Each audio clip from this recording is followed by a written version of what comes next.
very last time you felt déjà vu? You know, that sudden kind of dizzying wave where you are absolutely certain you've lived this exact moment before. Yeah, that undeniable feeling. Right. What if your brain wasn't actually malfunctioning? I mean, what if it wasn't some like clerical error in your memory banks, but instead, for a split second, you were actually feeling a glitch in the heartbeat of the universe? It is honestly a staggering thought Yeah. because we are so conditioned to brush those moments off. Oh, We just call them neurological misfires and move on. we really do. And well, that is exactly why today's deep dive is going to completely dismantle the everyday understanding of time that you and I hold. Oh, absolutely. We are looking at this really fascinating set of notes on a piece of writing called the systole and diastole. And our mission here is to explore how this text totally reframes déjà vu, not as a glitch, but as a moment of profound connection to the actual mechanics of reality. Right, because to understand this, we first have to realize that our fundamental image of time is just, well, entirely wrong. Okay, let's unpack this. Because the way we visualize time is so deeply ingrained, isn't it? It really is. If you ask anyone to picture time, they usually conjure up one of two images.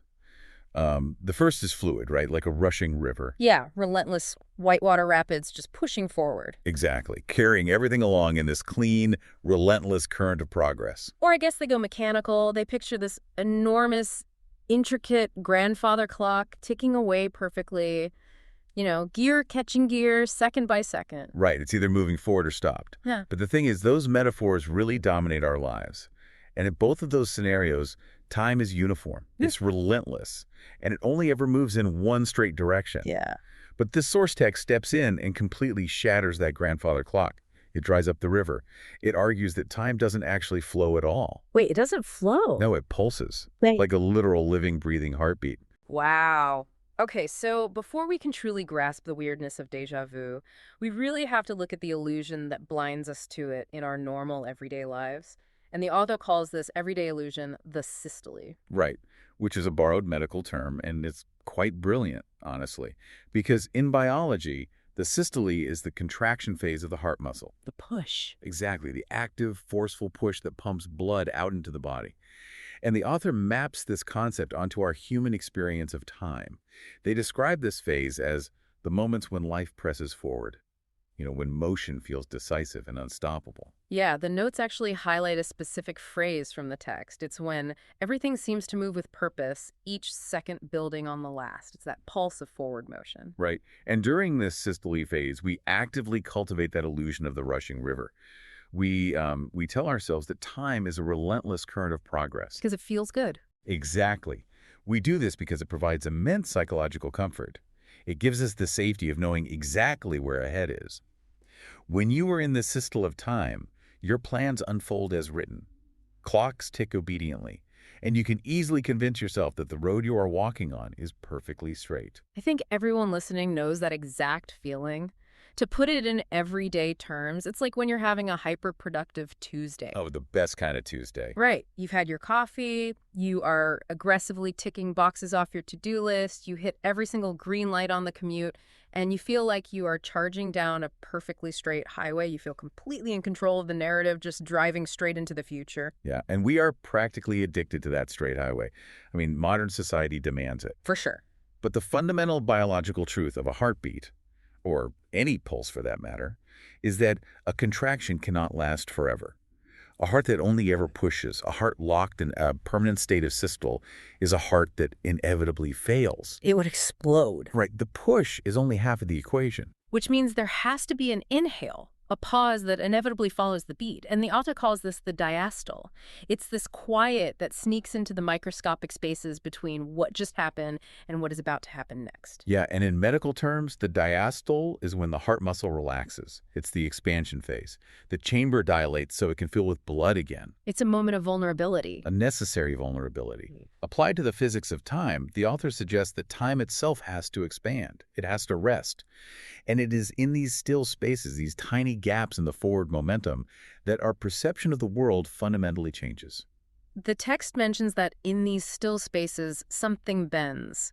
The world tilts just slightly out of rhythm, and here's where it gets really interesting, folks. Because the author doesn't just leave this as some abstract, poetic thought experiment. No, they don't. They anchor the diastole to a very specific human sensation. This expansion of time is where déjà vu happens. Yes. The text argues that déjà vu is our conscious mind suddenly feeling the diastole. What's really fascinating here is how this directly challenges the modern scientific consensus we mentioned earlier. We usually say, oh, my brain just accidentally filed a short-term perception into my long-term memory, just a clerical error. Right, just a glitch in the matrix. Exactly. We brush it off so we can get back to our hyper-productive Tuesday.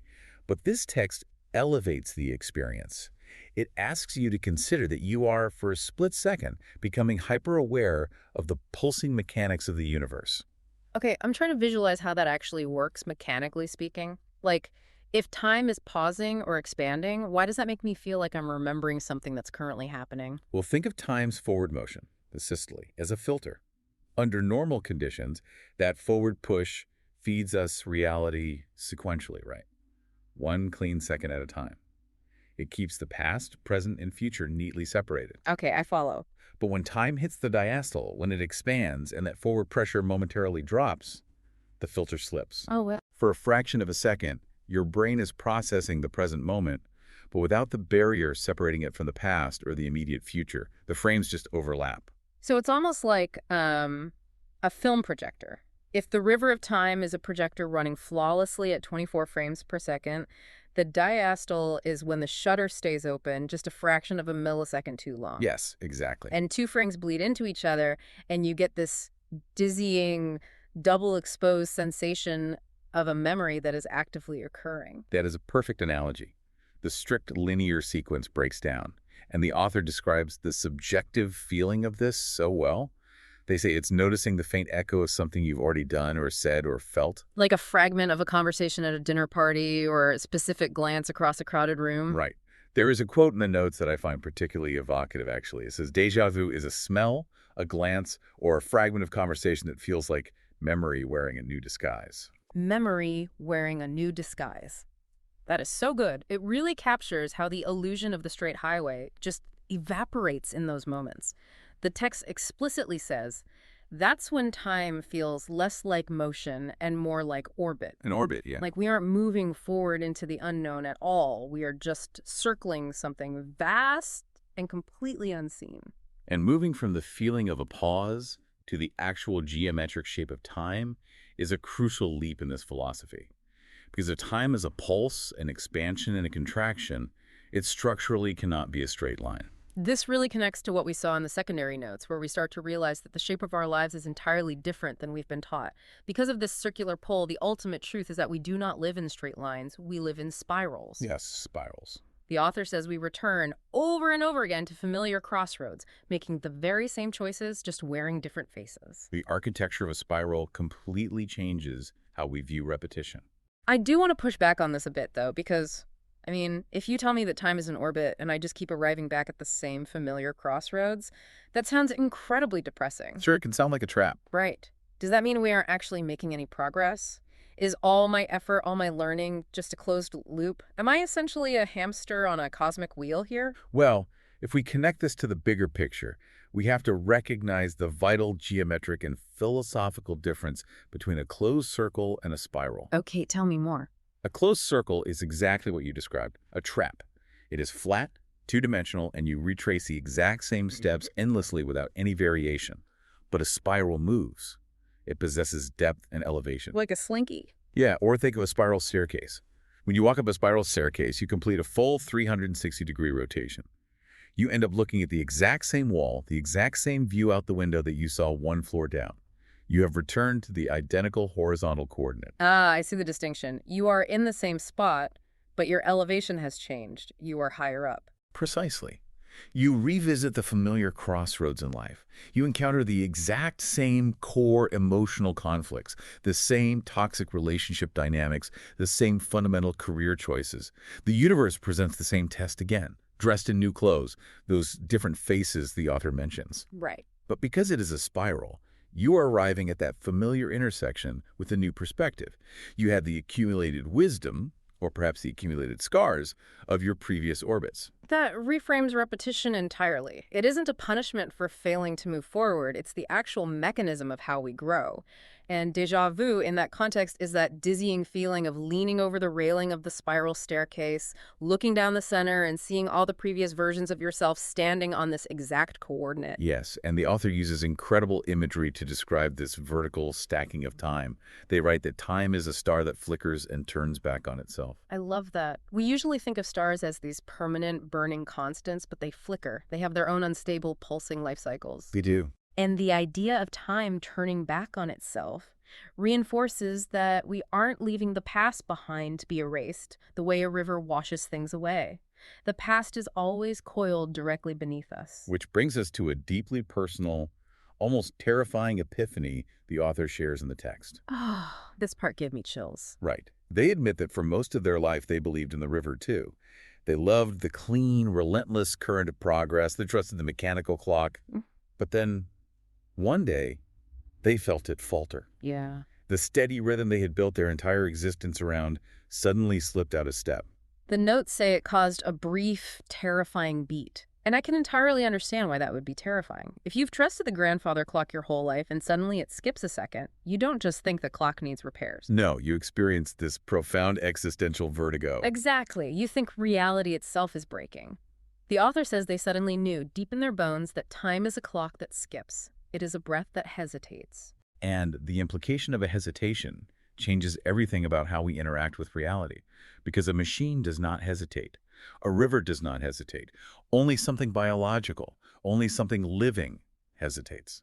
So what does this all mean for you listening right now? Maybe you're walking the dog or commuting or doing the dishes. How does this terrifying skipped beat translate to your everyday experience? It's a great question. I think it's that sudden, inexplicable feeling of total disorientation when your perfectly planned routine suddenly feels totally alien to you. You are doing the same thing you do every Tuesday, but for a split second, you feel entirely disconnected from it. You are stopped in your tracks by a trick of the light or a smell, and you realize you aren't just a cog in a schedule. And this raises an important question about the worldview we have chosen to adopt.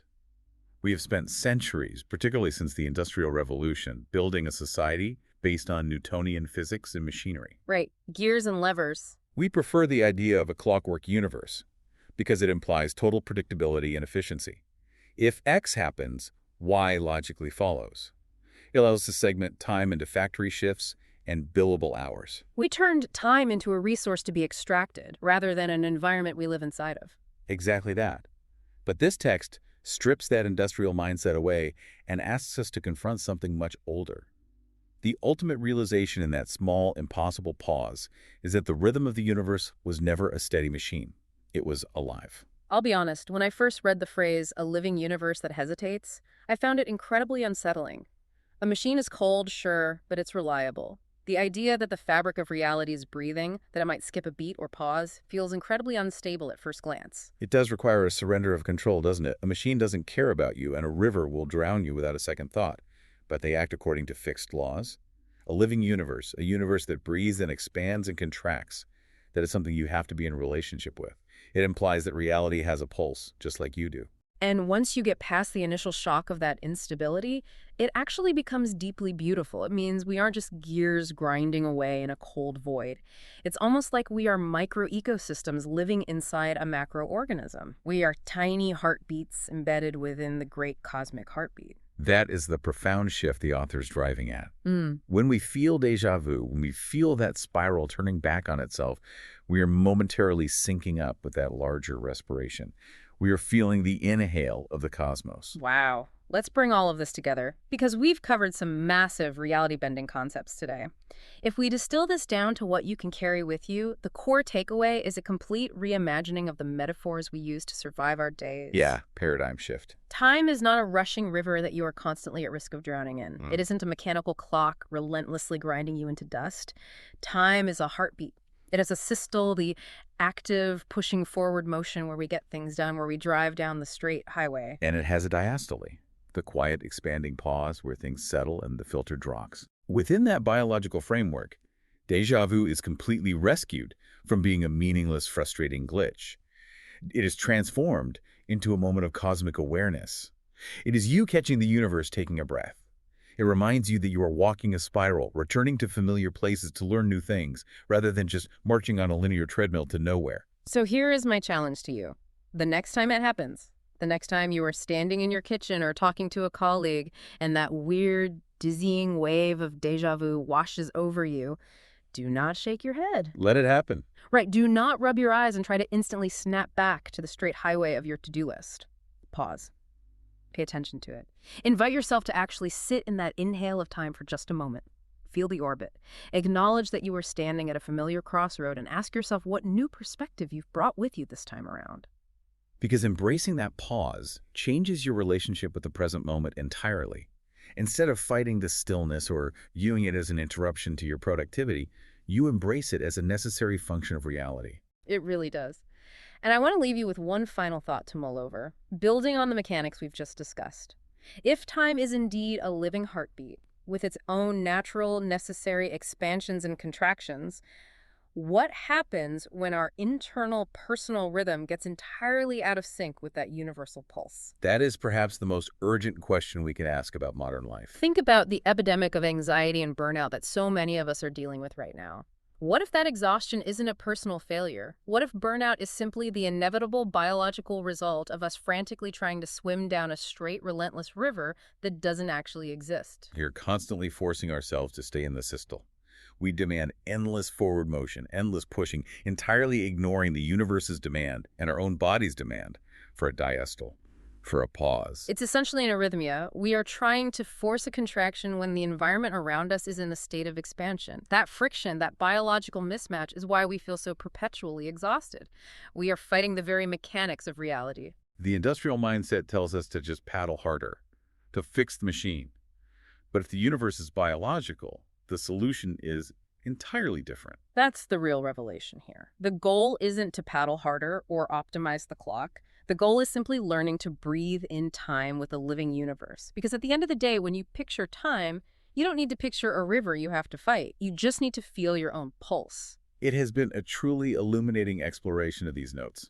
Always a pleasure to unpack these ideas with you. And to everyone listening, thank you for taking the time to explore this strange, beautiful spiral with us. Until next time, take care and don't forget to breathe.